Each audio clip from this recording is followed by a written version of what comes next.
യാക്കോബിന്റെ ലേഖനം 5-ാം അധ്യായത്തിന്റെ 11-ാം വാക്യം വായിക്കാം. James chapter 5.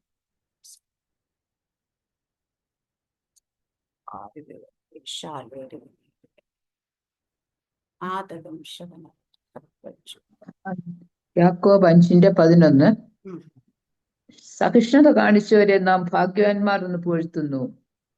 യോബിന്റെ സഹിഷ്ണുത നിങ്ങൾ കേട്ടും കർത്താവ് വരുത്തിയ അവസാനം കണ്ടുമിരിക്കുന്നു. കർത്താവ് മഹാകരുണയും മനസ്സിലുള്ളവനുമല്ലോ. ആമേൻ, സ്തോത്രം, ഹല്ലേലൂയ. അപ്പം രക്ഷിക്കപ്പെട്ട് സ്നാനപ്പെട്ട നമുക്ക് എല്ലാവർക്കും ഒരു പരീക്ഷയുണ്ട്. ഈ പരീക്ഷ കാലഘട്ടത്തിൽ നമ്മൾ ഏറ്റവും കൂടുതൽ പരീക്ഷയിലെ പോകുന്ന മനുഷ്യർ സംസാരിക്കുന്നത് അല്ലെങ്കിൽ ബലപ്പെടുന്നതും യോബിന്റെ ജീവിതത്തിൽ നോക്കിയിട്ടുണ്ട്. കാരണം സഹിഷ്ണുത, യോബിന്റെ സഹിഷ്ണുതയാണ് ഏറ്റവും സഹിഷ്ണുതയായിട്ട് നമ്മുടെ വേദപുസ്തകത്തിൽ നമ്മൾ പഠിപ്പിക്കുന്നത്. ഹല്ലേലൂയ. യാക്കോബിന്റെ ലേഖനം 5-ാം അധ്യായം 2 പേരെയാണ് ദൈവം യാക്കോബ് അപ്പോസ്തലൻ നമ്മളെ പരിചയം. ഒന്ന് പ്രാർത്ഥനാ മനുഷ്യനായ ഏലിയാവിനെയും സഹിഷ്ണുതയ്ക്ക് എക്സാമ്പിളായി യോബിനെയാണ്. കാരണം ഇത് രണ്ടും നമ്മുടെ ജീവിതത്തിൽ വരും. ഹല്ലേലൂയ. അപ്പൊ നമ്മുടെ ജീവിതത്തിലൊക്കെ ഒരു കഷ്ടത, ഒരു പ്രയാസമൊക്കെ വരുമ്പം നമ്മൾ യോബിനെ നോക്കി സഹിഷ്ണുതയെ കുറിച്ച് പക്ഷേ അതേക്കാട്ടിയൊക്കെ നമ്മളെ ബലപ്പെടുത്തുന്ന ഒരു കാര്യമാണ് ഏലിയാവിന്റെ മേലുണ്ടായിരുന്ന പ്രാർത്ഥന മനുഷ്യന്. ഏലിയാവ് നമുക്ക് സമസ്വഭാവമുള്ള മനുഷ്യൻ. ഹല്ലേലൂയ. എന്നിട്ട് ഏലിയാവിന്റെ പ്രാർത്ഥനയെ കുറിച്ച് പറയുന്നത് ഇങ്ങോട്ട് കൊണ്ടുവന്നിട്ട് ഏലിയാവിനെ എടുത്ത് നമ്മുടെ മുമ്പിലോട്ട് നിർത്തുകയാണ്. നമ്മളെപ്പോലൊരു മനുഷ്യനാണ്. ഹല്ലേലൂയ. എന്നിട്ട് അദ്ദേഹത്തിന്റെ പ്രാർത്ഥന എന്തൊക്കെയാണ് സംഭവിച്ചത് നമ്മൾ. അപ്പൊ അതുകൊണ്ട് നമ്മളത് പ്രാർത്ഥിക്കാനായിട്ട് നമ്മളെ കൂടുതൽ ബലപ്പെടുത്തുന്നതാണ്. പക്ഷെ അതേ സമയം തന്നെ യോബിന്റെ സഹിഷ്ണുത. അപ്പൊ ഇവിടെ യോബിന്റെ സഹിഷ്ണുതയെ കുറിച്ച് പറയുമ്പോൾ അതിന്റെ അവസാനം വരുത്തിയൊരു ദൈവത്തെ കുറിച്ച് പറയുന്നുണ്ട്. യോബ് കഷ്ടത സഹിച്ച് കിടന്നതെന്നല്ല. ഹല്ലേലൂയ. അതിന്റെ അവസാനം വരുത്തിയ ദൈവത്തെ കുറിച്ചാണ് പറയുന്നത്. യോബിന്റെ സഹിഷ്ണുതയ്ക്ക് ഒരു അവസാനം ഉണ്ടായിരുന്നെങ്കിൽ ആ അവസാനം ഒരു പരാജയമായ ഒരു അവസാനമല്ല. വളരെ ജയത്തോടു കൂടിയ, വളരെ സമൃദ്ധിയോടുകൂടിയ മനുഷ്യർക്ക് നമുക്ക് പറഞ്ഞ് അഭിമാനിക്കാനും സന്തോഷം കഴിയുന്ന അവസാനം യോബിന്റെ ജീവിതത്തിൽ ഉണ്ടായെങ്കിൽ സഹിഷ്ണുത അനുഭവം നമ്മുടെ എല്ലാവരുടെ ജീവിതത്തിൽ ഒരു അവസാനം വരുത്തും, ഒരു സമാപ്തി വരുത്തും. ഹല്ലേലൂയ. അപ്പൊ ഇവിടെ യോബിനെ നമ്മൾ നോക്കുവാണെങ്കിൽ യോബിന്റെ ജീവിതത്തിൽ സഹിഷ്ണുത കൊടുത്ത സമയത്ത് യാക്കോബിന്റെ ലേഖനം തന്നെ 1-ാം അധ്യായത്തിന്റെ 12-ാം വാക്യം നമ്മൾ വായിച്ചു കഴിഞ്ഞാൽ നമുക്ക് വായിക്കാം. അവിടെ പരീക്ഷ സഹിക്കുന്ന മനുഷ്യൻ ഭാഗ്യവാൻ, അവൻ കൊള്ളാവുന്നവനായി തെളിഞ്ഞ ശേഷം കർത്താവ് തന്നെ സ്നേഹിക്കുന്നവർക്ക് വാഗ്ദത്തം ചെയ്ത ജീവകിരീടം പ്രാപിക്കും. ആമേൻ. ഇവിടെ പരീക്ഷ സഹിക്കുന്ന മനുഷ്യൻ ഭാഗ്യം. അപ്പൊ പരീക്ഷയുണ്ട് നമ്മുടെ ജീവിതത്തിൽ. അത് എന്തിനു വേണ്ടിയിട്ടാണ്? കൊള്ളാകുന്നവനാക്കി മാറ്റാൻ വേണ്ടിയിട്ടാണ്. ഹല്ലേലൂയ. അപ്പൊ ദൈവത്തിന് കൊള്ളാകുന്നവരാക്കി മാറ്റാൻ വേണ്ടി ചില പരീക്ഷയിലൂടെ ഒക്കെ നമ്മളെ കടത്തിവിടാണ്ട്. യോബിന്റെ ജീവിതത്തിൽ പരീക്ഷാ കാലഘട്ടം വന്നപ്പോൾ നമ്മൾ കാണുന്നുണ്ട് പിശാചി എന്താ ആഗ്രഹിച്ചെന്ന് വെച്ച് കഴിഞ്ഞാൽ യോബിനെ തകർത്ത് കളയും. യോബിനോട് ഹല്ലേലൂയ പിശാചി എന്താ ആഗ്രഹിച്ചപ്പോ യോബ് പറയും, നീ അവന് ചുറ്റും വേലി കെട്ടിയിരിക്കുന്നു, അതൊന്ന് പൊളിച്ച് തൊട്ട് കൈ നീട്ടി അതൊന്ന് പൊളിച്ച് അവൻ നിന്നെ തള്ളി പറഞ്ഞുകൊണ്ട് ഹല്ലേലൂയ പോകുന്ന മരിക്കുന്ന അത് കാണാമെന്ന് പറയുന്നൊരു ഭാഗമുണ്ട്. പക്ഷേ യോബിന്റെ ഭാര്യ എന്താ അവിടെ ചെന്ന് പറയുന്നത്? ഈ സെയിം സാധനം അല്ലേ മനുഷ്യ, നിങ്ങൾ തള്ളിക്കളഞ്ഞിട്ട് പോയി മരിച്ചുകൂടായി. പിശാചിന്റെ എന്താണോ പിശാച് വിചാരിച്ച് അത് പ്രാവർത്തികമാക്കുന്നത് യോബിന്റെ ഭാര്യയോട് ആ വാക്ക് പറയുന്നത്. പുറത്തുനിന്ന് ആരെയും കൊണ്ടല്ല പറയിക്കുന്നത്. നമ്മുടെയൊക്കെ ജീവിതത്തിൽ പിശാചിടുന്ന പദ്ധതികൾ അവർ നടപ്പിലാക്കുന്നത് നമ്മുടെ കുടുംബത്തിൽ നമുക്ക് ഏറ്റവും പ്രിയപ്പെട്ടവരെ കൊണ്ടാണ്. എപ്പൊ നോക്കിയാലും ഒരു പ്രാർത്ഥനയുള്ളു, വലിയ പ്രാർത്ഥനാക്കാര്, നീയൊക്കെ പ്രാർത്ഥിച്ചിട്ട് എന്ത് കിട്ടി, നിനക്കൊക്കെ എപ്പോഴും ഇത് തന്നെ ഉള്ള പണി എന്നൊക്കെ ചോദിച്ചു. നമ്മളെ പിശാച് എന്താണോ നമ്മളോട് പറയാൻ ആഗ്രഹിക്കുന്നത് അത് പറയാനായിട്ട് ഉപയോഗിക്കുന്ന വായ, ആ നാവ് നമ്മുടെ ഭവനത്തിനകത്തുനിന്നായിരിക്കും അല്ലേ. യോബിനെ ആശ്വസിപ്പിക്കാനായിട്ട് 3 സ്നേഹിതന്മാര് വന്നു. ഒരു ദിവസം വന്ന് നോക്കിക്കൊണ്ടൊക്കെ ഇരുന്ന് കാണും. പിറ്റേ ദിവസം അവരും പറഞ്ഞെന്താ പറഞ്ഞ് യോബിനെ കൊന്നു, മാനസികമായി കൊന്നു എന്നുള്ള അവസ്ഥയിലേക്ക് എത്തിക്കാണ്. എത്തിച്ചു. ഹല്ലേലൂയ. അപ്പൊ പിശാചിന്റെ പദ്ധതി യോബിനെ കൊല്ലാനായിരുന്നു. ആമേൻ. പിശാച് ഭാര്യ ഉപയോഗിച്ചത് ആ വാക്ക് പറഞ്ഞു തന്നെയായിരുന്നു. സ്നേഹിതന്മാരും അങ്ങനെ ചുറ്റുപാടും നിൽക്കുന്ന സകല ആൾക്കാരും പിശാചും ന്റെ പദ്ധതിയിലൂടെ യോബിനെ അവസാനിപ്പിക്കാൻ നോക്കിയപ്പോൾ ദൈവം പറഞ്ഞ് യോബിനെ അവസാനിപ്പിക്കാനല്ല, ഞാൻ നിന്റെ കയ്യിലേക്ക് ഏൽപ്പിച്ചു തന്നെ ഇതിനെനിക്കൊരു സമാപ്തി വരുത്തുവാനുണ്ട്. എന്താണ് സമാപ്തി ദൈവം വരുത്തുന്നത്? ദൈവം വരുത്തിയ സമാപ്തി യോബിനെ നശിപ്പിച്ചു കളയാൻ സമാപ്തിയില്ല. യോബിന്റെ ജീവിതത്തിൽ എന്തൊക്കെ നഷ്ടപ്പെട്ടോ അതിനെല്ലാം ഇരട്ടിയാക്കി മടക്കി കൊടുത്തുകൊണ്ട് അനുഗ്രഹത്തിന്റെ ഒരു സമാപ്തി യോബിന്റെ ജീവിതത്തിൽ വരുത്തുക. ഹല്ലേലൂയ. നമുക്കൊന്ന് ആലോചിക്കാം. യോബിന്റെ 10 മക്കളെ എടുത്തായിരുന്നു. കന്നുകാലികള്, സകല സാധനം പിശാച് കൈകൊണ്ട് നീട്ടി തൊട്ടു. ദൈവം പറഞ്ഞ അവന്റെ ജീവനെ മാത്രം ബാക്കി വെക്കണമെന്ന് പറഞ്ഞോളായിരുന്നു. പക്ഷെ ഇവന്റെ ഭാര്യ എന്തിനാ പിശാച് ബാക്കി വെച്ചത്? ആലോചിച്ച് നോക്കിയിട്ടുണ്ടോ? എന്തിനാ ഇവന്റെ ഭാര്യ ബാക്കി വെച്ചത്? ബാക്കി മക്കളെല്ലാം കൊണ്ടുപോയി, സമ്പത്തെല്ലാം കൊണ്ട്, കന്നുകാലികളെ കൊണ്ട്, ഒട്ടകത്തെ കൊണ്ട് എല്ലാം. ദൈവം പറഞ്ഞില്ല ഇവന്റെ ഭാര്യ ബാക്കി വെക്കാൻ പറഞ്ഞില്ലല്ലോ. ഇവന്റെ പ്രാണനെ മാത്രം ബാക്കി വെക്കണമെന്ന് പറഞ്ഞില്ലല്ലോ. എന്തിനാ പിശാച് ബാക്കി വെച്ചത് അവന്റെ ഭാര്യനെ? ഭാര്യയെ ഉപയോഗിച്ച് യോബിനെ തകർത്ത് കളയാൻ പറ്റുമെന്ന് പിശാച് ചിന്തിച്ചു. അപ്പൊ നമുക്കുള്ള പ്രതിയോഗിയെ നമ്മുടെ മുമ്പിൽ കൂടെ നിർത്തിയിരിക്കുന്ന അവർ പിശാച് നമുക്കെതിരായ ആയുധമാക്കി നിർത്തിയേക്കാം ചെയ്യും. ഹല്ലേലൂയ. പക്ഷെ അവിടെയൊക്കെ ദൈവത്തിന്റെ പദ്ധതി ഒരിക്കലും പിശാചിനെ വെളിപ്പെടുത്തില്ല. ദൈവിക പദ്ധതി പിശാചിന് എപ്പോഴും മറവായിരിക്കും. അവന് അറിയാമെങ്കിൽ അവൻ ചിന്തിക്കും കുറെയൊക്കെ. ഞാൻ എപ്പോഴും പറയും, നമ്മളെ കുറിച്ചുള്ള പദ്ധതികൾ, നമ്മളെ കുറിച്ചുള്ള വാക്തത്വങ്ങൾ നമ്മൾ കേൾക്കുമ്പോഴാണ് പിശാചിന് അറിവ് കിട്ടുന്നത്. ഇവളെ കുറിച്ച് ഇങ്ങനെ പദ്ധതി ഉണ്ട് കേട്ടോ. ഹല്ലേലൂയ. അപ്പൊ ഇത് വാക്തത്വം നമ്മുടെ മേൽ വരുമ്പോ, ശരിക്കും വാക്തത്വം നമ്മളെ മുൻകൂട്ടി ദൈവം അറിയിക്കുന്നത് എന്തിനാന്ന് വെച്ചാ നമ്മൾ അതിനു വേണ്ടി ഒരുങ്ങാനാണ്, അത് പ്രാപിച്ചെടുക്കാൻ പ്രാപ്തരാകാൻ വേണ്ടി. പക്ഷെ നമ്മളിത് കേട്ടിട്ട് നമ്മൾ അനങ്ങാതിരിക്കുമ്പം ഇത് കേട്ട് ആക്റ്റീവ് ആകുന്ന ഒരുവനുണ്ട്. ഹല്ലേലൂയ. ആരാ? പിശാച്. അവൻ എന്താണ് ആക്റ്റീവ് ആകുന്നത്? ഇവളെ കൊണ്ട് ഇതെങ്ങനെ പ്രാപിപ്പിക്കാതിരിക്കാം, ഇതെങ്ങനെ ഡിലേ ആക്കിക്കൊണ്ട് ഇവളിൽ നിന്ന് എങ്ങനെ തട്ടി മാറ്റാം എന്ന് വിചാരിച്ച് അവിടെ ഒരു കൂട്ടർ അതിന് ആക്റ്റീവ് ആകുമ്പോൾ ഇവിടെ ഒരു കൂട്ടർ കേൾക്കുന്നത് നമ്മൾ, പ്രാപിക്കേണ്ടത് നമ്മൾ ഉറങ്ങിക്കൊണ്ടിരും. ഹല്ലേലൂയ. എന്താ മിക്കവാറും വാക്തത്വങ്ങൾ എല്ലാവരും കേട്ടിട്ട് തക്ക സമയത്ത് അത് പ്രാപിക്കാൻ കഴിയാതിരിക്കുന്നത് കാരണം നമ്മൾ തന്നെയാ. പറഞ്ഞ പ്രവാചകന്റെ കുഴപ്പമല്ല, ദൈവത്തിന്റെ വാക്തത്വത്തിന്റെ കുഴപ്പമല്ല. ഹല്ലേലൂയ. നമുക്കത് പ്രാപിച്ചെടുക്കാനുള്ള തീഷ്ണത ഇല്ലാത്തത് കൊണ്ടാണ് യോബിന്റെ ജീവിതത്തിൽ ഈ കഷ്ടതയും സഹിഷ്ണുതയും കൂടെ എല്ലാം യോബ് കടന്നുപോയപ്പം യോബ് ദൈവത്തെ തള്ളി പറഞ്ഞില്ല. അവളാണെങ്കിൽ 10 പ്രാവശ്യം തള്ളി. ഒരു വൃത്തം ദൈവം ചോദിച്ചാണ്, കർത്താവ് ഇതൊന്നും നീ കാണുന്നില്ല, ഞാൻ എന്ത് തെറ്റിയിട്ട്? ഞാൻ എല്ലായിടത്തും നീതിമാനായല്ലേ എന്ന് ദൈവം തന്നെ എനക്കൊരു സാക്ഷ്യം പറഞ്ഞ് യോബിനൊക്കെ സാക്ഷ്യം പറഞ്ഞു. യോബിന് നല്ല ഉറപ്പുണ്ട് യോബ് എങ്ങനെ ജീവിച്ചെന്ന്. ഹല്ലേലൂയ.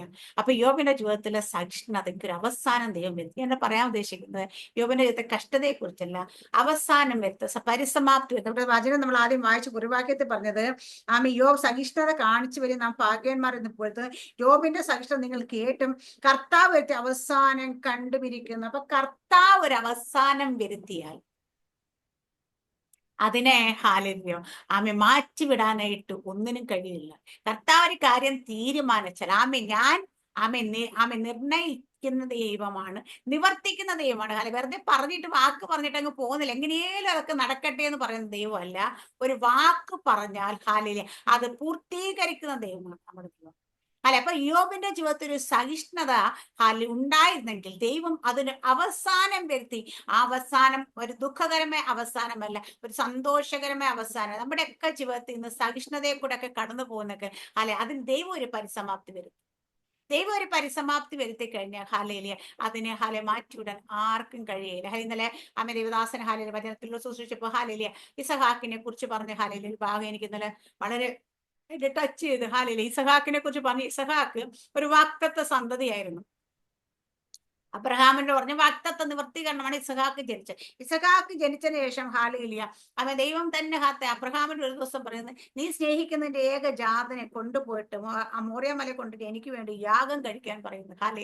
അങ്ങോട്ട് നടന്നു പോകുന്ന ആ യാഗത്തിന് വേണ്ടി അബ്രഹാം അത് കേട്ട് അബ്രഹാം അതിന് മകനെയും കൊണ്ട് അതിന്റെ കാര്യങ്ങളെല്ലാം ക്രമീകരിച്ച് പൊക്കോണ്ട് മകൻ ചോദിക്കുന്ന ഒരു ചോദ്യമുണ്ട്. അപ്പൊ ഉൽപ്പത്തി പുസ്തകം 22-ാം അധ്യായത്തില് 7 തുടങ്ങിയിട്ട് വാക്യം 22 7 തുടങ്ങി വായിച്ചു കഴിഞ്ഞാൽ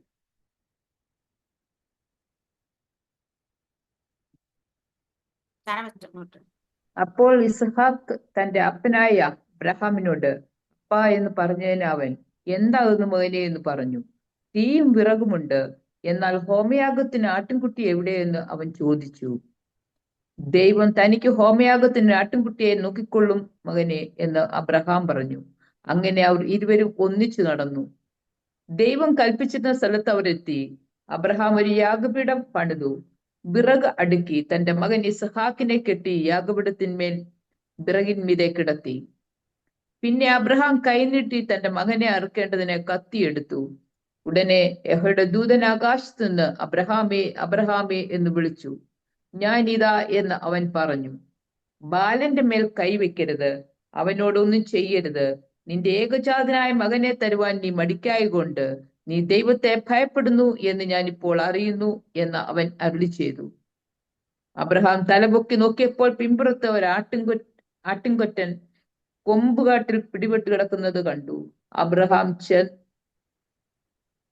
അബ്രഹാം തലപൊക്കി നോക്കിയപ്പോൾ പിമ്പുറത്ത് ഒരു ആട്ടുകൊറ്റൻ കൊമ്പ് കാട്ടിൽ പിടികെട്ട് കിടക്കുന്നത് കണ്ടു.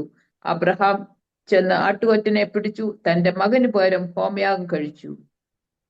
അബ്രഹാം ആ സ്ഥലത്തിന് യഹോവ ഈരെ എന്ന് പേരിട്ടു. യഹോവയുടെ പർവ്വതത്തിൽ അവൻ പ്രത്യക്ഷനാകുമെന്ന് ഇന്നുവരെയും പറഞ്ഞു വരുന്നു. ഹല്ലേലൂയ. അവിടെ പോകുന്ന വഴിക്ക് മകന് ചോദിച്ചു, അപ്പാ യാഗത്തിനുള്ള വിറക് ഇതൊക്കെ ഉണ്ട്, പക്ഷേ യാഗമൃഗം ഇപ്പം അബ്രഹാം ദൈവം പറഞ്ഞോന്നില്ല. അബ്രഹാം ദൈവം പറയാതെ തന്നെ പറയാം, ദൈവം ഒരു ആട്ടിൻകുട്ടി നമുക്ക് വേണ്ടി കരുതി പോകും. ഹല്ലേലൂയ. കാരണം അബ്രഹാമിന് ഹല്ലേലൂയ ആമേൻ മകനോ മുഖത്തും ഒക്കെ നീയാണ് യാഗത്തിനുള്ള വസ്തു എന്ന് പറയാൻ പറ്റത്തില്ല ഒരിക്കലും. ഹല്ലേലൂയ. അവിടെ ചെല്ല. അപ്പൊ നമുക്കറിയാം ഈ പോകുന്ന പോക്കിലൊന്നും അബ്രഹാമിന് അറിയത്തില്ല ദൈവം ഒരു ആട്ടുകൊറ്റനെ കരുതുമെന്നോ, എങ്ങനെ ദൈവം ഈ പ്രതിസന്ധിയിൽ നിന്ന് വിടുവിക്കുമെന്നോ, എങ്ങനെ തന്റെ വാഗ്ദത്തത്തെ എനിക്ക് മടക്കി തരുമെന്നോ ഒന്നും അറിയത്തില്ല. കാരണം ദൈവം ചില കാര്യങ്ങൾ ആരുടെ മുമ്പിലും വെളിപ്പെടുത്തത്തില്ല. ദൈവം ചില കാര്യങ്ങൾ ഹല്ലേലൂയ ആമേൻ അതെപ്പോഴും മറച്ചു വെച്ചിരിക്കും. അവസാന മൊമെന്റ് നമ്മൾ അവിടെ എത്തി ഹല്ലേലൂയ ദൈവം പറഞ്ഞതിലേക്ക് നമ്മൾ എത്തി കഴിയുമ്പോഴാണ് അത് വെളിപ്പെടുത്തുന്നത്. അവിടെ അബ്രഹാം അവിടെ ചെന്ന് ഇസ്ഹാക്കിനെ യാഗപ്പെടുത്തി കൈയും കാലും കെട്ടി വെച്ചാൽ പോലും ചിലപ്പോൾ ആട്ടുകൊറ്റം വെളിപ്പെടത്തില്ലായിരുന്നു. ഹാലേലിയ. പക്ഷെ കത്തിയെടുത്ത് ഇസ്ഹാക്കിന്റെ നേരെ ഹാലേലിയ അമ്മ വെട്ടുവാനായിട്ട് ഹാലില് ഓങ്ങിയപ്പോഴാണ് ആ കത്തി താന്ന് വന്ന് തൊടുന്നതിന് തൊട്ട് മുമ്പാണ് വിളി വരുന്നത്.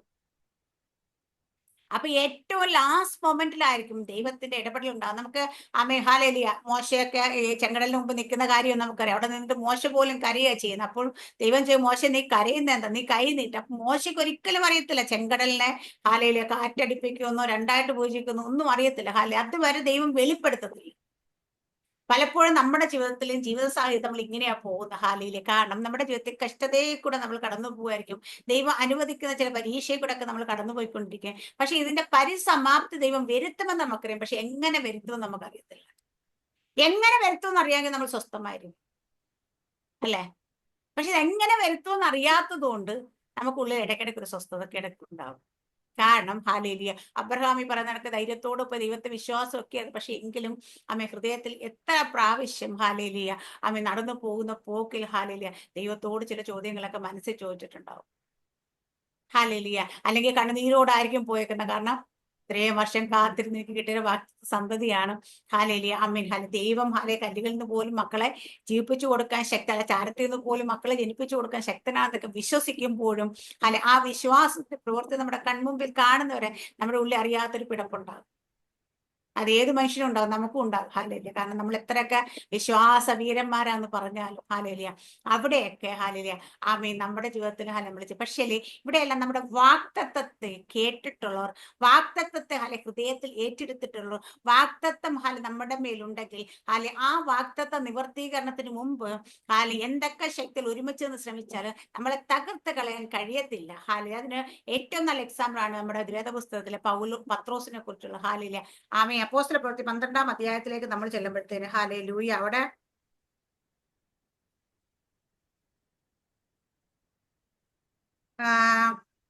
12-ാം അധ്യായം ഒന്നുകൂടെ വായിച്ചോണ്ടേ, അല്ലെ 4 കൂടെ വായിച്ചാലും മതി. അവനെ പിടിച്ച ശേഷം പെസഹ കഴിഞ്ഞിട്ട് ജനത്തിന്റെ മുമ്പിൽ നിർത്തുവാൻ ഭാവിച്ച് തടവിലാക്കി അവനെ കാപ്പാൻ 4 ചേവകരുള്ള 4 കൂട്ടത്തിനെ ഏൽപ്പിച്ചു. ഇങ്ങനെ പത്രോസിനെ തടവിൽ സൂക്ഷിച്ചു വരുമ്പോൾ സഭ ശ്രദ്ധയോടെ അവനു വേണ്ടി ദൈവത്തോടെ പ്രാർത്ഥന കഴിച്ചു പോന്നു. ഹെരോദാവ് അവനെ ജനത്തിന്റെ മുമ്പിൽ നിർത്തുവാൻ ഭാവിച്ചതിന്റെ തലേ രാത്രിയിൽ പത്രോസ് 2 ചങ്ങലയാൽ ബന്ധിക്കപ്പെട്ടവനായി 2 പടയാളികളുടെ നടുവിൽ ഉറങ്ങുകയായിരുന്നു. വാതിലിന്റെ മുമ്പിൽ കാവൽക്കാർ കാരാഗ്രഹം കാത്തുകൊണ്ടിരുന്നു. പെട്ടെന്ന് കർത്താവിന്റെ ദൂതൻ അവിടെ പ്രത്യക്ഷനായി അറയിൽ ഒരു വെളിച്ചം പ്രകാശിച്ചു. അവർ പത്രോസിനെ വിലാപ്പുറത്ത് തട്ടി വേഗം എഴുന്നേൽക്ക എന്ന് പറഞ്ഞു. അവൻ പത്രോസിനെ വിലാപ്പുറത്ത് തട്ടി വേഗം എഴുന്നേൽക്ക എന്ന് പറഞ്ഞു. അവനെ ഉണർത്തി. ഉടനെ അവന്റെ ചങ്ങല കൈമേൽ നിന്ന് വീണുപോയി. ആമേൻ. ദൂതൻ മതി സിസ്റ്റർ, മതി. ഇവിടെ പത്രോസിനോട് ചോദിക്കാം നമ്മൾ.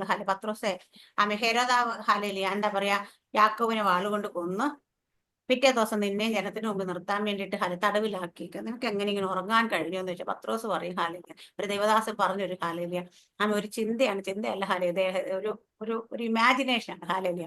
ആ ദൈവദാസൻ പറഞ്ഞ് പത്രോസ് കാരാഗ്രഹത്തിലോട്ട് പോയപ്പോ ചുമ്മാ തലമുടി എന്ന് പറഞ്ഞ് പറിച്ച് കയ്യിലെടുത്ത് നോക്കിയപ്പം നരച്ചിട്ടൊന്നുമില്ല. യോഹന്നാന്റെ സുവിശേഷം വായിച്ചാൽ കാണും, നീ നരയ്ക്കുമ്പോ എന്താ, നീ വാർദ്ധക്യത്തിലാകുമ്പോൾ നിന്റെ അര മറ്റൊരാൾ കേട്ട് നിന്നെ കൊണ്ടു എന്ന് വെച്ചാൽ ഞാൻ വയസ്സായാലും മരിക്കത്തുള്ളൂ എന്നൊരു കാരണം ദൈവം അവിടെ കൊടുത്തൊരു വാഗ്ദത്തം പത്രോസിന്മേൽ കിടപ്പുണ്ട്. പത്രോസ് വയസ്സായിട്ടൊന്നുമില്ല. അപ്പൊ മരിക്കാൻ നേരമായിട്ടില്ലെന്ന് പത്രോസിന് മനസ്സിലായി. ഹല്ലേലൂയ. കാരണം പത്രോസ് അതുപോലെ തന്നെ ദൈവം ഏൽപ്പിച്ച നീയാണ് എന്റെ സഭ പണിയാനായിട്ട് ഞാൻ താക്കോല് നിന്റെ കയ്യിലാണ് തരുന്നത്. സഭയുടെ പണി അങ്ങോട്ട് തുടങ്ങിയിട്ടേ ഉള്ളു. ഹല്ലേലൂയ. അപ്പം അത് പൂർത്തീകരിക്കാൻ അതിലേക്ക് എത്തിക്കാൻ അപ്പൊ പത്രോസിന്റെ മേൽ കിടന്ന വാഗ്ദത്തങ്ങൾ പത്രോസ് ഓർത്തു. ദൈവം കൊടുത്ത അധികാരത്തെ പത്രോസ് ഓർത്തു. ഇവിടെയൊക്കെ പത്രോസിന് എന്താ അവിടെ നിന്ന് പത്രോസിന് ഇവര് ആരൊക്കെ ഹെരോദാവിന്റെ വാളല്ല, എന്ത് വന്നാലും കൊല്ലാൻ പറ്റത്തില്ല. പത്രോസ് സുഖമായി കിടന്നു പറഞ്ഞു. അവിടെ എഴുതിയേക്കുന്നേ ജനത്തിന്റെ മുമ്പിൽ നിർത്തേണ്ടതിന്. അപ്പൊ ജനത്തിന്റെ മുമ്പ് ജനമാണ് അവിടുത്തെ പ്രശ്നം. നമുക്ക് എല്ലാവർക്കും അറിയാം. നമ്മൾ കാണുന്നുണ്ട്, സ്റ്റെഫാനോസ് ജനത്തിന്റെ മുമ്പിലാണ് നിൽക്കപ്പെട്ട, കല്ലെറിഞ്ഞ് കൊന്നു. യേശു കർത്താവിനെ വിചാരണ ചെയ്യുമ്പോൾ ജനമാണ് ആർത്ത് വിളിച്ച് ഇവനെ കൊല്ലണമെന്ന് പറഞ്ഞിട്ട്. അപ്പൊ ജനമാണ് പ്രശ്നം, വിഷയം ജനമാണ്. ആ വിഷയത്തിന്റെ മുമ്പിലേക്ക് ദൈവം എത്തിച്ചില്ല.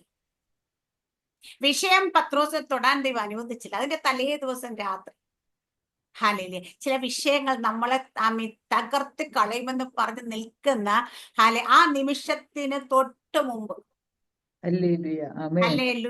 ചിലർക്ക് വിചാരിക്കുക ഇപ്പം ഇന്നത്തെ ദിവസം കൂടെ കൊണ്ട്, അല്ലെ നാളത്തെ ദിവസം ഇവളുടെ അവസാനമാക്കി, അല്ലെ ഇവളെ അവസാനിപ്പിച്ചൊക്കെ ഇവൾ ഇതുകൊണ്ട് അങ്ങ് തീർന്നു പോകുമെന്ന് വിചാരിച്ച് നമുക്കെതിരെ പദ്ധതി ഇടുമ്പോൾ ദൈവം പറയും അവിടെ നിൽക്കട്ടെ.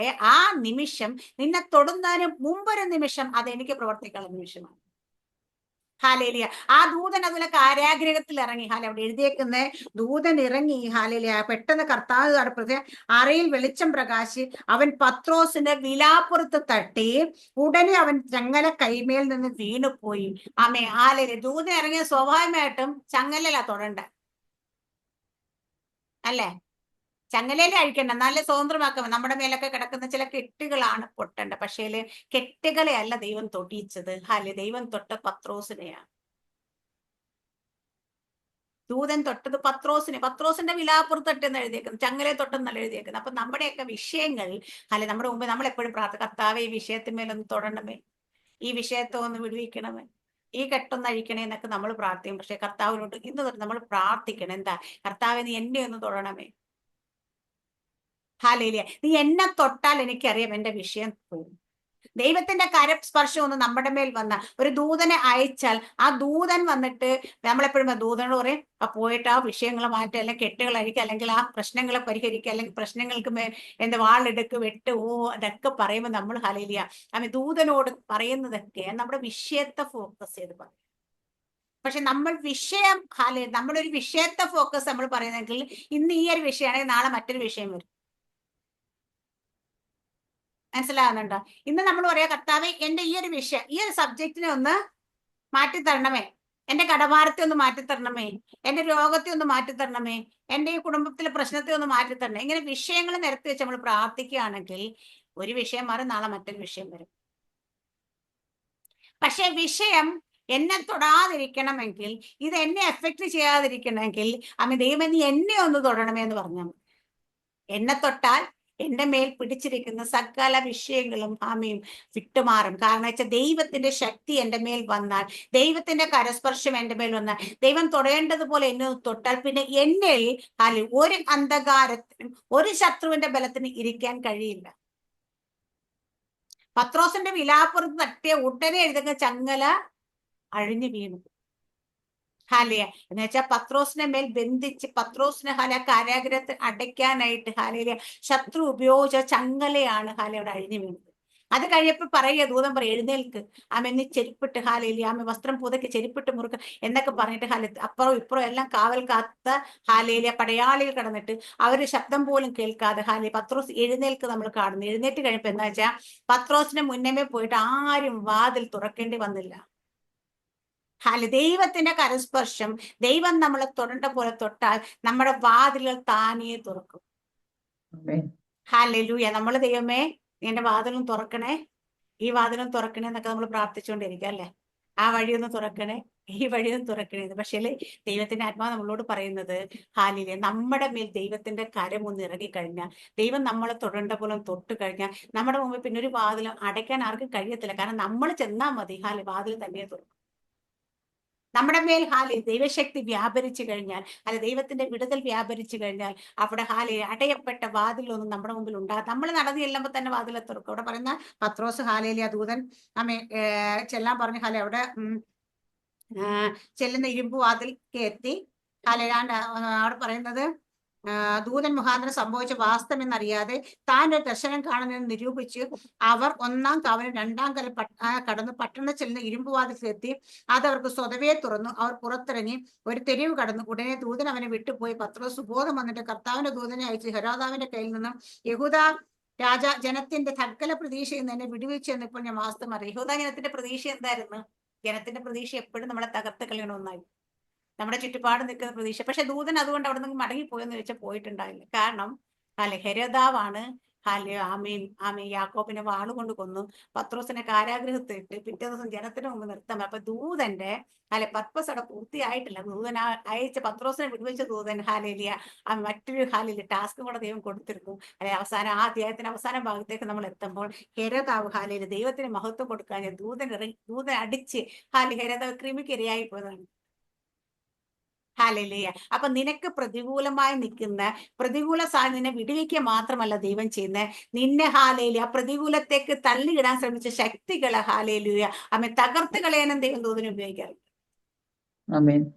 ഇന്ന് വെല്ലുവിളിയായിട്ട് നമ്മുടെ മുമ്പിൽ നമുക്ക് എതിരെ പ്രവർത്തിപ്പിക്കുന്ന പിശാജ് ഉപയോഗിക്കുന്ന ഹെരോദാവ് ഒരിക്കലും ഹെരോദാവിന്റെ മനസ്സോടായിരിക്കുന്നത് പിശാജാണ് അവനെ അതിലേക്ക് കൊണ്ടുവന്ന് നമുക്കറിയാം. അപ്പൊ നമുക്കെതിരായിട്ട് ദൈവത്തിന്റെ പദ്ധതികൾ ഉള്ള ദൈവത്തിന്റെ മക്കൾക്കെതിരായിട്ട് ആര് ഉപയോഗിച്ചിട്ടാണോ പിശാചി പ്രവർത്തിപ്പിക്കുക അവരുടെ മേൽ ഒരു ശിക്ഷാവിധി കൂടെ നടപ്പിലാക്കാൻ ദൂതൻ തന്നെ നടക്കും. നമ്മുടെ വിടുതൽ മാത്രമല്ല ഹാലേലൂയ നമുക്കെതിരെ നിൽക്കുന്ന ശക്തിയുടെ തകർച്ച കൂടി ഹാലേലൂയ. ഒരു ദൂതന്റെ ബലം എത്രയാന്ന് നമുക്കറിയാം. നമ്മളെല്ലാരും വായിക്കുമ്പോൾ എപ്പോഴും പറയാറുണ്ട്, യാക്കോബ് ദൂതനുമായിട്ട് മല്ലി പിടിച്ച് ജയിച്ചെന്ന് എഴുതാറുണ്ടല്ലേ. അപ്പൊ വെളിപ്പാട് ദൈവദാസന്മാർ എഴുതി വെച്ചിട്ടുണ്ട്, യാക്കോബ് കണ്ണുനീരോട് അഭയയാചനയോടെ ദൈവത്തോട് പ്രാർത്ഥിക്കുക. അവിടെ പല്ലി പിടിച്ചത് കണ്ണുനീരെ മറിയെടുക്കാതെ ചെയ്യും. പക്ഷെ നമുക്ക് അവിടെ ചിന്തിക്കാവുന്ന കാര്യമുണ്ട്, ഒരു ദൂതന് ഒരിക്കലും ഒരു മനുഷ്യന് മല്ലി പിടിച്ച് തോൽപ്പിക്കാൻ പറ്റത്തില്ല. അശൂർ പാളയത്ത് ഒരു ദൂതനുണ്ടെങ്കിൽ 10 പേരെ സിസ്റ്റർ കൊന്നു ഒരു ദിവസം. ആ ദൂതനെ ഒരു മനുഷ്യൻ ഒറ്റയ്ക്ക് മല്ല് പിടിച്ച് തോപ്പിച്ചെന്ന് പറഞ്ഞാൽ നടക്കുന്ന കാര്യമാണ് ഇല്ല. പക്ഷെ ദൂതന്റെ ശക്തി അതുപോലെ ഹാലേലിയ. അപ്പം ആ ദൂതനെ കണ്ണുനീര്, അപ്പൊ നമ്മുടെ കണ്ണുനീര് ഹാലേലിയ അത് ചിലപ്പോൾ പിടിച്ചു നിർത്തും. അവിടെ പറഞ്ഞ ഉഷസായി എന്നെ വിട്, ഞാൻ പോട്ടെ. എന്താ പോകാൻ കഴിയാതെ മറികടക്കാൻ കഴിയാതെ നിൽക്കുന്ന കണ്ണുനീര് ഹാലേലൂയ. അവിടെയൊക്കെ കണ്ണുനീരിന്റെ അപ്പൊ സഭയുടെ ശ്രദ്ധയേറിയ പ്രാർത്ഥനയാണ് പത്രോസിന് വേണ്ടി ദൈവം ദൂതനെ അയച്ചത് നമുക്കറിയാം. ഹാലേലിയ. അപ്പൊ ഇന്ന് നമ്മൾ ചില വിഷയങ്ങൾക്ക് വേണ്ടി ശ്രദ്ധയോട് പ്രാർത്ഥിച്ചാൽ, ദൈവസന്നിധി പ്രാർത്ഥിക്കുമ്പോൾ നമ്മൾ വിഷയങ്ങളെ ഫോക്കസ് ചെയ്ത് പ്രാർത്ഥിക്കരുത്. ഹാലേലൂയ. നമ്മൾ എപ്പോഴും ദൈവമേ നീ എന്നെ ഒന്ന് തൊട്ട് കഴിഞ്ഞാൽ ഹാലേലിയ, നിന്റെ കരസ്പർശം എന്റെ മേലൊന്ന് വീണ് കഴിഞ്ഞാൽ എന്റെ മേൽ കിടക്കുന്ന സകല ചങ്ങലകളും അഴിഞ്ഞു വീഴും. ഹാലേലിയ. അപ്പൊ എനിക്ക് വേണ്ടിയിട്ട് വാതിൽ തനിയെ തുറക്കും. ഹാലേലിയ. നമ്മൾ വാതിൽ തുറക്കാനായിട്ടല്ല ദൈവത്തെ വിളിക്കേണ്ടത്. നമ്മുടെ വിഷയങ്ങൾ വിടിയിക്കപ്പെടാനായിട്ടില്ല, നമ്മളെ തൊടാനായിട്ട്. നമ്മുടെ വാഗ്ദത്തങ്ങൾ എപ്പോഴും നമ്മൾ ഓർക്കണം. യോബിന്റെ സഹിഷ്ണുത നമ്മൾ കണ്ടതാണ്. യോബിന് വരുത്തിയ പരിസമാപ്തി നമ്മൾ കണ്ടതാണെങ്കിൽ ഹാലി ഹാലേലുയ. ആമേ ഇസഹാക്ക് വാഗ്ദത്ത സ്വന്തം ഇസഹാക്കിന്റെ മേൽ കരുതൽ ദൈവം ഇസഹാക്കിന് കരുതിയ കരുതൽ നമ്മൾ കണ്ടതാണെങ്കിൽ ഹാലേലുയ, നമ്മുടെയൊക്കെ ജീവിതത്തിൽ നമ്മൾ കേട്ട വാഗ്ദത്തങ്ങൾ നമ്മുടെ മേൽ ഉണ്ടെങ്കിൽ ഹാലെ നമ്മളെ തകർത്ത് കളയാനായിട്ട് എത്ര പൈശാചിക ശക്തികൾ ഒരുമിച്ച് എഴുന്നേറ്റ് നിന്നാൽ അല്ലെ 2024 അവസാന ദിവസങ്ങളിലേക്ക് നമ്മൾ എത്തി നിൽക്കുമ്പോൾ എനിക്ക് പറയാൻ ഒന്നേ ഉള്ളൂ, അല്ലെ 2024 ഹാലിലെ നിങ്ങളുടെ ജീവിതത്തിൽ ഹാലെ നിങ്ങൾ ഇതുവരെ കേട്ട് ഓരോ വാഗ്ദത്തങ്ങൾ ഈ അവസാന നിമിഷങ്ങൾ ഓർക്കണം, അവസാന ദിവസങ്ങൾ ഓർക്കണം. ഓർത്ത് നിങ്ങളെ കുറിച്ച് ദൈവം പറഞ്ഞ ഹാലെ അത് മനസ്സിലാക്കിയിട്ട് ഹാലെ ആ വാഗ്ദത്തങ്ങൾ ഓർത്തുകൊണ്ട് ഹാലിലെ ദൈവസേന നിങ്ങൾ ഇരിക്കുകയാണെങ്കിൽ ഹാലി വാഗ്ദത്തം ചെയ്ത് നിവർത്തീകരിപ്പിക്കുന്ന ഒരു ദൈവമുണ്ട് ഹാലെ, അതിനൊരു പരിസമാപ്തി വരുത്തുന്ന ദൈവമുണ്ട് ഹാലൂയ. നമ്മുടെ ജീവിതത്തിൽ നിൽക്കുന്ന വിഷയങ്ങൾക്ക് ഒരു അവസാനം കുറിക്കുന്ന ദൈവമുണ്ട് ഹാലിലെ. അത് എപ്പോഴും നമുക്കറിയത്തില്ല, പക്ഷെ ദൈവത്തിന് ഇത് കൃത്യമായിട്ട് അറിയാം. ആ വിടുതൽ വെളിപ്പെടുവാൻ വേണ്ടിയിട്ട് ഹാലെ ദൈവത്തിന്റെ ഹാലയിലെ കരമൊന്ന് ഇറങ്ങി എന്നെ ഒന്ന് തൊടണമേ എന്ന് പറഞ്ഞു ഹാലയിലെ. ദൈവം എന്നിൽ എന്തെങ്കിലും കുറവുകൾ ഉണ്ടെങ്കിൽ ഹാലെ, എനിക്ക് എന്തെങ്കിലും പോരായ്മകൾ ഉണ്ടെങ്കിൽ ഹാലയിലെ, എനിക്ക് പരിഹരിക്കാൻ കഴിയാത്ത ഹാലെ എന്റെ ജീവിതത്തിൽ അമ്മയെ പിടിച്ചു നിൽക്കുന്ന ചില ഹാലെ വിഷയങ്ങൾ ഉണ്ടെങ്കിൽ ഹാലയിലെ അതിനെ പരിഹരിച്ച് എനിക്ക് മുൻപോട്ട് പോകാൻ കഴിയണമേ എന്ന് പ്രാർത്ഥിക്കണം. ഹാലൂയ. അപ്പൊ വാഗ്ദത്തങ്ങൾ ഓർത്ത് എല്ലാ ദിവസത്തെയും മെസ്സേജിന്റെ അവസാനം ഇപ്പോൾ ഹാലെ കയറി വരുന്നൊരു വാക്കാണ് നമ്മൾ വാഗ്ദത്തങ്ങൾ ഓർപ്പിക്കുക, ഓർത്ത് നമ്മൾ പ്രാർത്ഥിക്കുന്നത്. കാരണം ഹാലെ വാഗ്ദത്തം നിവർത്തീകരണ സമയമാകുന്നുണ്ട്. ദൈവം ഇത് റിപ്പീറ്റ് നമ്മുടെ ജീവിതത്തിൽ പറയുന്നത് ഹാലെ എല്ലാ മെസ്സേജിന്റെ അവസാനം ഇപ്പൊ അത് കയറി വരുന്നുണ്ട് ഹാലയില്. കാരണം ദൈവം ആവർത്തിച്ച് പറഞ്ഞിട്ടുണ്ട്. കാരണം എന്ന് വെച്ചാൽ എന്തുകൊണ്ടാന്ന് വെച്ചാൽ നിങ്ങളൊക്കെ നമ്മൾ ഓരോരുത്തരും പുറത്തു വരേണ്ട സമയം. ഞാൻ ഇന്നിപ്പോ രാവിലെ ഇങ്ങനെ വെളുപ്പിനെ ഞാൻ നേരത്തെ എഴുന്നേറ്റ് ഹാലെ, അപ്പൊ ഞാൻ ബൈബിളൊക്കെ വായിച്ചുകൊണ്ടിരിക്കുമ്പോൾ മനോരമ ഓൺലൈൻ ഒരു ന്യൂസ് വന്ന് ഞാൻ ഇങ്ങനെ വായിക്കാനിടയുണ്ട് ഹാലെ. എന്താ വെച്ചാൽ ടാറ്റു ചെയ്യുന്ന ഹാലൂയ ആമേ ഹാലെ സ്ഥാപനത്തിന്റെ മറവിൽ നാക്ക് പിളർത്തുന്ന ഹാലയില് ആമേ ഹാലെ എന്താ ഇത് അങ്ങനെ ഒരു സംഭവം എന്നുവെച്ചാൽ നമ്മുടെ നാക്കൻ രണ്ടായിട്ട് പിളർത്തുന്ന ഹാലെ. അതിൽ ഞാനിങ്ങനെ ചോദിച്ചു, എനിക്ക് മനസ്സിലായത് എന്തിനു വേണ്ടിയിട്ട് അത് ചെയ്യുന്നത് മനസ്സിലായി. അപ്പൊ ചിലർ കമന്റ് ബോക്സ് ചെയ്തേക്കുന്ന പ്രൊനൗൺസിയേഷനൊക്കെ നന്നായി പറയാൻ വേണ്ടിയിട്ട് നാക്ക് പിളർന്നാൽ പറ്റുമെന്ന്. അപ്പൊ നാക്ക് പിളർക്കുക ചെയ്യുന്നത്. അപ്പൊ അവിടെ എന്നിട്ട് ചിലത് എന്നിട്ട് അവർ പിള്ളേർ നാക്ക് പിളർന്നതിനകത്ത് ആഭരണങ്ങൾ ഇടുന്ന വെച്ചാൽ പിള്ളേർക്ക് ടാറ്റു ചെയ്യല് ദേഹത്ത് അവിടെ കുത്തിക്കഴിച്ച് ആവരണം ഇങ്ങനെ പല പരിപാടിയാണ് അല്ലെ. അപ്പൊ നാക്ക് അപ്പൊ എന്റെ മനസ്സിൽ ദൈവം തന്നെ വെച്ചാൽ നാക്ക് പിളർന്നിരിക്കുന്ന നാവ് ആർക്കാ ഉള്ളത്? ആർക്കാ ഉള്ളത് പിളർന്നിരിക്കുന്ന നാവ്? പാമ്പിന്. ഹാലയില്ല. പിശാചിങ്ങിന്റെ പ്രതീകമായിട്ട് ലോകത്തെ റെപ്രസെന്റ് ചെയ്യുന്ന പാമ്പാ. ഹാലലിയ. അപ്പോൾ ഈ നാവിന്മേൽ ജീവനും അധികാരവും നമുക്ക് നാവിന്മേൽ തന്നിരിക്കുന്നത്. നാവ് ദൈവം നമുക്ക് തന്നിരിക്കുന്ന നാവിനെ നമുക്ക് ഉപയോഗിക്കാനായിട്ട് ഹാലലിയ. ദൈവം അത്ര പ്രഷ്യസ് ആയിട്ട് നമുക്ക് തന്നിരിക്കുന്ന നാവ് ഹാലലിയ. ആ നാവിനെ ഇപ്പം പിശാചിന്റെ നാവാക്കി മാറ്റാൻ വേണ്ടിയിട്ട് അതേപോലെ തന്നെ ആക്കി മാറ്റി വെച്ചിരുന്ന പ്രക്രിയയല്ലേ നടക്കുന്നത്. ദൈവം സൃഷ്ടിച്ചതിനെ മാറ്റിയിട്ട് പിശാചിന്റെ പാമ്പിന്റെ നാവ് എങ്ങനെ അതുപോലെ പിളർത്തുന്നത്, പിള്ളേരെ അട്ടിമകളായിട്ട് അതിന്റെ പിന്നാലെ അതിനെ ഇങ്ങനെ അവരെ അറസ്റ്റ് ചെയ്തു എന്ന് സർജറിയൊക്കെ ചെയ്യുന്ന പോലെയാണ് അനേക പിള്ളേരുടെ അവിടെ ചെയ്ത് കഴിഞ്ഞു ഓൾറെഡി ഹാലയിലിയ. അപ്പൊ ഇന്ന് എങ്ങോട്ടാ ഈ ലോകം പൊയ്ക്കൊണ്ടിരിക്കുന്നതെന്ന് ചിന്തിച്ചു നോക്കിക്കേ. നമ്മുടെ യുവതലമുറ എങ്ങോട്ടാ പോകുന്നത് ആലോചിച്ച് നോക്കിയേ. കാരണം പലതും കാണിച്ച് ലോഹിപ്പിച്ച് ഹാലിലെ അവരെ ആ സാത്താന്യ ശക്തികൾ വശീകരിച്ചുകൊണ്ട് പോയിക്കൊണ്ടേയിരിക്കുമ്പം അവരെ വെളിച്ചത്തിലേക്ക് നടത്തുവാനുള്ളവർ ഉറങ്ങിക്കൊണ്ടിരിക്കരുത്. അതുകൊണ്ട് തന്നെ ദൈവം ഈ ദിവസങ്ങൾ വാഗ്ദത്തങ്ങളെ ഓർമ്മിപ്പിച്ച് നമ്മളോട് പ്രാർത്ഥിക്കാൻ പറയുന്നത്, അതിനുവേണ്ടി ഒരുങ്ങുവാൻ പറയുന്നത്, ആ പർപ്പസിലേക്ക് എത്തുവാൻ വേണ്ടി പറയുന്നു. ഹല്ലേലൂയ, ആമേൻ. അപ്പം അവിടെയൊക്കെ നമ്മൾ ഞാൻ പറയും നമ്മൾ എറണാകുളം പട്ടണത്തിന് വേണ്ടി നമ്മൾ പ്രാർത്ഥിക്കുന്നതാണ്. ഞാൻ ഇന്ന് പ്രാർത്ഥിച്ചു. കാരണം ഇപ്പൊ ദിവസങ്ങളിൽ അവിടെ ഹാലേലിയ ആമേൻ ഒരു മീറ്റിംഗ് നടക്കും. മീറ്റിംഗ് എന്ന് വെച്ചാൽ ഒരു സ്ഥലത്ത് ഒതുങ്ങിയിട്ടുള്ള മീറ്റിംഗ് അല്ല. കുറച്ച് ദൈവദാസന്മാർ, ചെറുപ്പക്കാരായ ദൈവദാസന്മാർ ഒരുമിച്ച് കൂടിയിട്ട് ഓരോരോ സ്ഥലങ്ങളിൽ ആ എറണാകുളം പട്ടണത്തിന്റെ പല സ്ഥലങ്ങളിൽ പോയിട്ട് ഹാലേലിയ അതിന്റെ ഡീറ്റെയിൽസ് എനിക്ക് അയച്ചു തന്നിട്ടുണ്ട്. ഹാലേലിയ അവിടെ പോയിട്ട് അവിടെ എല്ലാം വചനം പ്രഘോഷിക്കുവാനായിട്ട് അവർ ഓപ്പൺ എയറിൽ ഹാലേലിയ ഓപ്പൺ ആയിട്ട് പോയി അവർ വചനം സുവിശേഷിക്കാനായിട്ട്. അപ്പൊ എന്നോട് ആന്റി പ്രാർത്ഥിക്കണമേ എന്ന് മെസ്സേജ് ഇട്ട് ഹാല ഞാൻ പറഞ്ഞു ഒരുണ്ടി നമ്മൾ എറണാകുളത്തിന്റെ പ്രാവശ്യം ആ മീറ്റിംഗ് ഒക്കെ വളരെ അനുഗ്രഹമാകണം. കാരണം അവിടെ യേശു കർത്താവ് കടന്നു ചെന്നപ്പോ പട്ടണം വെളിച്ചം കണ്ടെന്ന് എഴുതിയിരിക്കുന്ന പോലെ ആ മീറ്റിങ്ങുകളിലൊക്കെ വെളിച്ചം വ്യാപരിക്കണം. ഹാലേലിയ. കാരണം അവിടെ അന്ധകാരം മണ്ഡലം അതുപോലെ പൈശാച ശക്തി അതുപോലെ ഹാലേലൂയ പിട്ടിമുറുക്കിക്കൊണ്ടിരിക്കുന്നു. അവിടെയൊക്കെ നമ്മൾ ഉറങ്ങിക്കൊണ്ടിരിക്കരുത്. ഹാലേലിയ. നമ്മുടെ മേലൊക്കെ ഉള്ള വാഗ്ദത്തം ദൈവം എന്താ പറഞ്ഞ, ഇരുട്ടിലിരിക്കുന്ന അനേകർ വിടി നമ്മളെ എന്തിനാ അഭിഷേകം ചെയ്തേക്കുന്നത്? യെശയ്യാ പ്രവാചകന്റെ പുസ്തകം 61 അധ്യായത്തിൽ യേശു കർത്താവിനെ എന്തിനാ അഭിഷേകം ചെയ്ത് യേശു കർത്താവ് പറഞ്ഞിരിക്കുന്ന അതേ പർപ്പസ് തന്നെയാണ് നമ്മളെല്ലാം അഭിഷേകം ചെയ്തിരിക്കുന്നത്. ബദ്ധന്മാരെ വിടുവിക്കാൻ, അന്ധകാരത്തിൽ കിടക്കുന്നവരെ ആമി വിടുവിച്ചെടുക്കുവാനായിട്ട്, ഇരുട്ടിന്റെ അധികാരികൾ ആക്കി വെച്ചിരിക്കുന്ന ഓരോരുത്തരെയും വെളിച്ചത്തിലേക്ക് നടത്താനായിട്ടൊക്കെ നമ്മളെ ദൈവം ആക്കി വെച്ചിരിക്കുക. നമ്മളിപ്പോഴും 4 വിഷയം എടുത്തു വെച്ച് പ്രാർത്ഥിക്കേണ്ട വിഷയമാണ്, പ്രാർത്ഥിക്കേണ്ടാത്ത വിഷയമാണെന്ന് പോലും അറിയാതെ അതിനെക്കുറിച്ച് തിരിച്ചറിവില്ലാതെ നമ്മളിവിടെ അതും പ്രാർത്ഥിച്ചുകൊണ്ടിരിക്കും. നമ്മുടെയൊക്കെ പ്രാർത്ഥന ഏറ്റവും കൂടുതൽ അപഹരിക്കപ്പെടുന്ന എവിടെയാന്ന് ചോദിച്ചാൽ നമ്മൾ വളരെ അൺവാണ്ടഡ് ആയിട്ടുള്ള ചില വിഷയങ്ങൾക്ക് വേണ്ടിയിട്ട് പ്രാർത്ഥിച്ചുകൊണ്ടേയിരിക്കുക. നിങ്ങൾ ആത്മാവിൽ ജാഗരിക്കേണ്ട സമയത്ത്, ആത്മാവിൽ നിങ്ങൾ പുതിയ പുതിയ തലത്തിലേക്ക് കയറി പ്രാർത്ഥിക്കേണ്ട സമയത്ത് നിങ്ങളുടെയൊക്കെ കയ്യിൽ 5-10 വിഷയം ഉണ്ടെങ്കിൽ അത് എടുത്തു വെച്ചുകൊണ്ടിരിക്കും. ഞാൻ പറയും, ഈ വിഷയങ്ങൾ നിങ്ങൾ പ്രാർത്ഥിച്ചാലും പ്രാർത്ഥിച്ചില്ലെങ്കിൽ ദൈവം അതിനുവേണ്ടി പ്രവർത്തിക്കും. കാരണം അത് നമ്മുടെ വിഷയം നമ്മുടേതല്ല. ഇന്നലെ പറഞ്ഞ പോലെ ദേവദാസൻ പ്രസംഗിച്ചപ്പോൾ ഞാൻ പറഞ്ഞ പോലെ നമ്മുടെ ശരീരം ദൈവത്തിന്റെ മന്ദിരമാകുന്നു. നമ്മുടെ ശരീരം സ്വന്തം രക്തം കൊടുത്ത് വിലയ്ക്ക് വാങ്ങിയതാണെങ്കിൽ നമ്മുടെ ഈ ശരീരത്തിന് വേണ്ടുന്ന സകല ആവശ്യങ്ങൾ, നമ്മുടെ ശരീരത്തിന് എതിരെ വരുന്ന എതിർപ്പുകൾ, രോഗശക്തി, ഇതെല്ലാം നമ്മുടെ സബ്ജക്റ്റ് അല്ല, ദൈവത്തിന്റെ സബ്ജക്റ്റ്. നമ്മളിപ്പോഴും ഇതാണ് എന്റെ സബ്ജക്റ്റ്, ഇതിനു വേണ്ടിയിട്ട് ഞാൻ സകലതും ചെയ്യുന്നതെന്ന് പറഞ്ഞിട്ട് ഉപവാസം പോലെ ഇന്നത്തെ നോക്കിക്കഴിഞ്ഞാൽ എന്താ ഞാനും എന്റെ കുടുംബവും എനിക്ക് അറിയപ്പെടുന്ന കുറച്ചുകൂടെ വിഷയങ്ങളും എടുത്തു വെച്ചുകൊണ്ട് ആ സബ്ജക്റ്റ് ഇട്ട് നമ്മൾ ദിവസം ഇരിക്കുന്നു.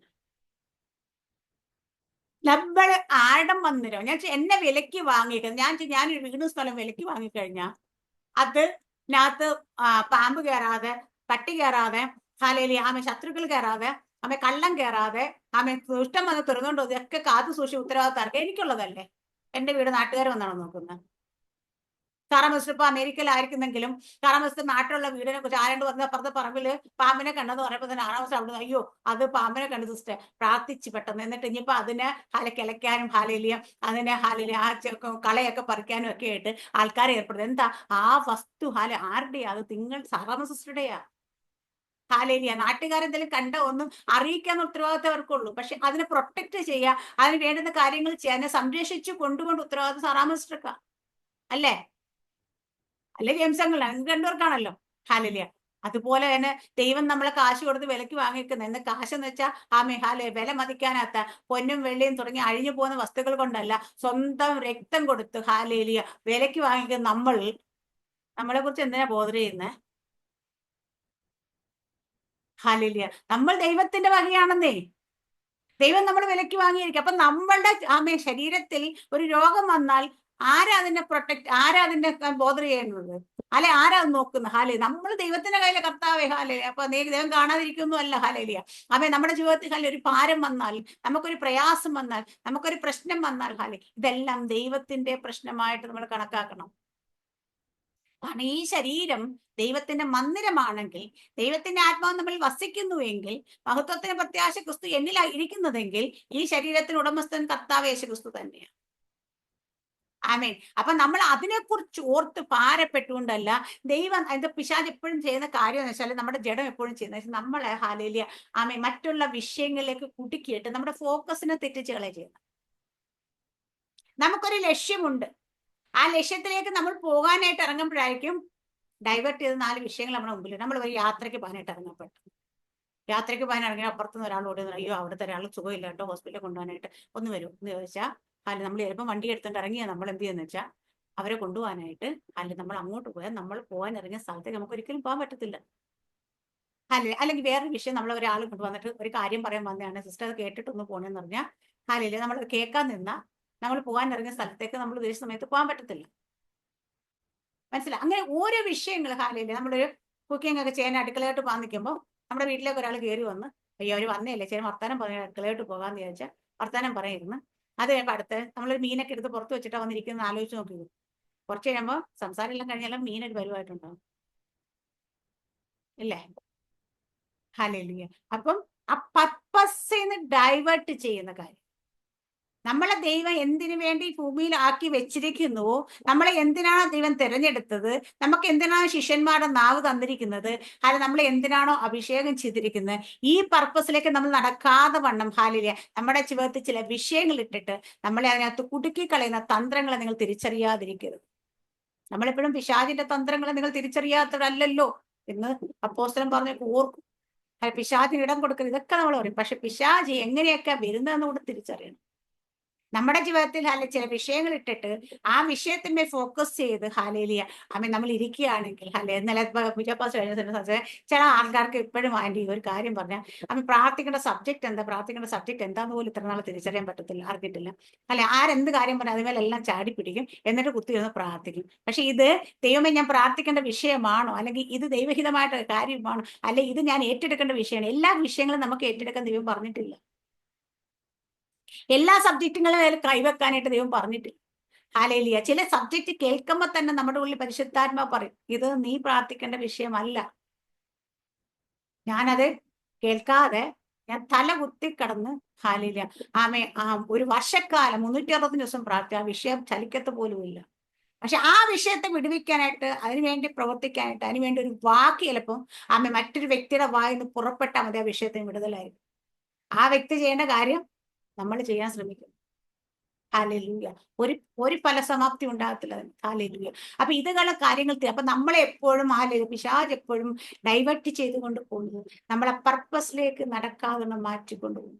ഈ ദിവസങ്ങളിൽ നമ്മുടെ ദൈവം നമുക്ക് ചില കാര്യങ്ങൾ ദൈവം ഏൽപ്പിച്ചു കൊടുത്തിട്ടുണ്ടെങ്കിൽ അത് എന്തിനു വേണ്ടിയിട്ടാണ് നമ്മൾ അറിയുന്നത്. ഈ ലോകത്തിലും വരുവാനുള്ള ലോകത്തിൽ ചിലതൊക്കെ നമുക്ക് ലഭിക്കാൻ വേണ്ടി ദൈവം പരീക്ഷയ്ക്ക് നമ്മൾ ഏൽപ്പിച്ചു കൊടുക്കുന്നെങ്കിൽ ആ പരീക്ഷ വയ്ക്കുന്ന മനുഷ്യൻ ഭാഗ്യവാൻ, അവൻ കൊള്ളാകുന്നവനെ തികഞ്ഞു വരും. എന്നിട്ട് വാഗ്ദത്തം ചെയ്ത ജീവകിരീടം നമുക്ക് പ്രാപിക്കാൻ കഴിയണം. അപ്പൊ ഇവിടെ കൊള്ളാകുന്നവനാകണം, അവിടുന്ന് പ്രാപിക്കാനും കഴിയും. നമ്മൾ ഓടുന്ന ഓട്ടം വെറുതെ ഓടരുത്. കഴിഞ്ഞ ദിവസം ഒരു ദേവദാസൻ പറഞ്ഞ ഒരു കാര്യം കൂടെ, സ്വർഗത്തിലേക്ക് ഒരു സഹോദരി ഉണ്ടായിരുന്നു. സഹോദരി ഒരു യുഎസുകാരത്തിയായിരുന്നു. പുള്ളിക്കാരി ഓടി നടന്ന് പ്രസംഗിക്കുന്നു, സമയമില്ലാതെ സ്റ്റേജിൽ നിന്ന് സ്റ്റേജുകളിലേക്ക് ഓടി ഓടി നടന്ന് ദൈവത്തിന്റെ വചനം സുവിശേഷിക്കുന്ന പുള്ളിക്കാരത്തിയായിരുന്നു. അവര് മരിച്ച് സ്വർഗത്തിൽ ചെന്നു.